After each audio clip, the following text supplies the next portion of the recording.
मंत्रिपद गेलं, खाते गेलं आणि आता अटकेची टांगती तलवार. राज्याच्या राजकारणात आज एकच नावाची सर्वाधिक चर्चा आहे. ते म्हणजे माणिकराव कोकाटे. एकेकाळी सत्तेच्या प्रभावी मंत्री, आज मात्र न्यायालयीन शिक्षा, अटक वॉरंट आणि रुग्णालयात पोलीस पथक अटक करण्यासाठी हजर. बनावट कागदपत्राच्या आधारे शासकीय सदनिकेचा लाभ घेतल्याच्या प्रकरणात नाशिक न्यायालयाने माणिकराव कोकाटे यांना 2 वर्षाचा तुरुंगवास सुनावला आहे. ही शिक्षा कनिष्ठ न्यायालयानंतर सत्र न्यायालयाने कायम ठेवली. यानंतर काय घडलं? कोकाटे यांच्या अडचणी अक्षरशः वाढतच गेल्या. न्यायालयाकडून अटक वॉरंट जारी झाला आहे. महायुती सरकारवर टीकेचा भाडीमार झाला आणि अखेर माणिकराव कोकाटे यांचं मंत्रिपद गेलं. त्यांचं क्रीडा आणि अल्पसंख्याक खातं काढून घेण्यात आलं आणि तात्पुरत्या स्वरूपात उपमुख्यमंत्री अजित पवार यांच्याकडे हे खातं देण्यात आलं. यानंतर कोकाटे यांनी स्वतः मंत्रिपदाचा राजीनामा दिला. मुख्यमंत्री देवेंद्र फडणवीस यांनी तो तात्काळ स्वीकारला आणि राजीनामा राज्यपालांकडे मंजुरीसाठी पाठवण्यात आला. पण येथे गोष्ट थांबली नाही. आज सर्वात मोठा प्रश्न आहे, माणिकराव कोकाट्यांना अटक कधी? आज अटक होण्याची शक्यता प्रबळ होती. नाशिक पोलिसांचं पथक थेट मुंबईच्या लीलावती रुग्णालयात दाखल झालं होतं. मात्र ऐन अटकेच्या क्षणी नाट्यमय वळण आलं. माणिकराव कोकाटे यांची प्रकृती अचानक बिघडली. हृदयाशी संबंधित तक्रारीमुळे त्यांना अतिदक्षता विभागात दाखल करण्यात आलं. डॉक्टरांनी स्पष्ट केलं, सध्या कोकाटे अटकेसाठी अनफिट आहेत. नाशिक पोलिसांनी रुग्णालयातील डॉक्टरांचा जबाब नोंदवला. रात्रपाळीचे इंचार्ज डॉक्टर कुलदीप देवराय यांच्याकडून संपूर्ण वैद्यकीय अहवाल लेखी स्वरूपात मागवण्यात आला आहे. आज सकाळी कोकाटेंची एंजिओग्राफी होणार आहे. ते रिपोर्ट काय देतो त्यावरच ठरणार आहे. कोकाट्यांना डिस्चार्ज मिळणार की थेट अटक? जोपर्यंत हॉस्पिटल प्रशासन फिट फॉर अरेस्ट प्रमाणपत्र देत नाही, तोपर्यंत पोलीस त्यांना ताब्यात घेऊ शकत नाही.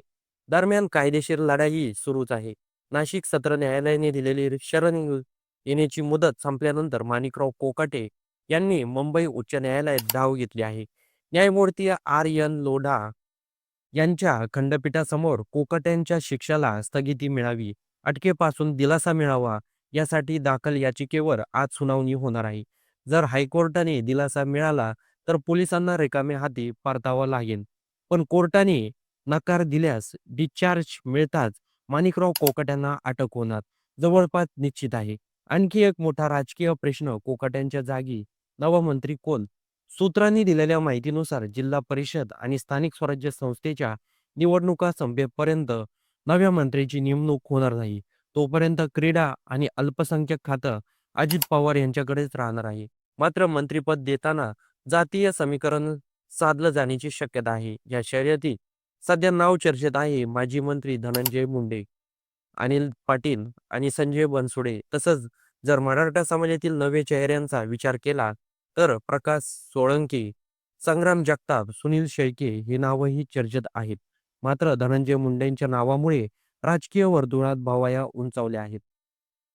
कारण धनंजय देशमुख यांच्या हत्येप्रकरणात मुख्य आरोपी वाल्मिक कराड हा धनंजय मुंडेंचा निकटचा सहकारी होता. या प्रकरणाचा निकाल अजून लागलेला नाही. अशा पार्श्वभूमीवर त्यांना पुन्हा मंत्रिपद मिळणार का? हा प्रश्नही तितकाच महत्त्वाचा ठरत आहे. एकीकडे लीलावती रुग्णालयात पोलीस पथक सज्ज आहे. दुसरीकडं हायकोर्टात सुनावणी सुरू आहे. आता माणिकराव कोकाटे यांना अटक होणार का? की दिलासा मिळणार? याकडे संपूर्ण राज्याचं लक्ष लागून आहे. त्याचबरोबर लीलावती रुग्णालयामध्ये माणिकराव कोकाटे यांच्यावर उपचार सुरू आहे आणि त्यांचं कुटुंब देखील हॉस्पिटलमध्ये दाखल झालं आहे.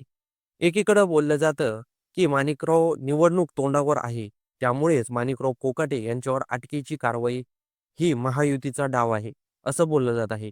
आता बघावं लागेल माणिकराव कोकाटे यांना कोर्टाकडून काही निर्णय येतो का? माणिकराव कोकाटे यांच्या प्रकरणामुळे राष्ट्रवादी काँग्रेस गटाला चांगलाच निवडणुकीमध्ये दांडगा बसू शकतो. कारण माणिकराव कोकाटे यांच्या सोबत पक्षाची देखील बांधणी होत आहे. त्यामुळे अजित पवार गटाला हा मोठा धक्का आहे. त्याचबरोबर या संपूर्ण घडामोडीबद्दल आपलं काही मत असेल तर सर्वात आधी चॅनलला सबस्क्राईब करा आणि जाता जाता नक्की हा व्हिडिओ शेअर करा.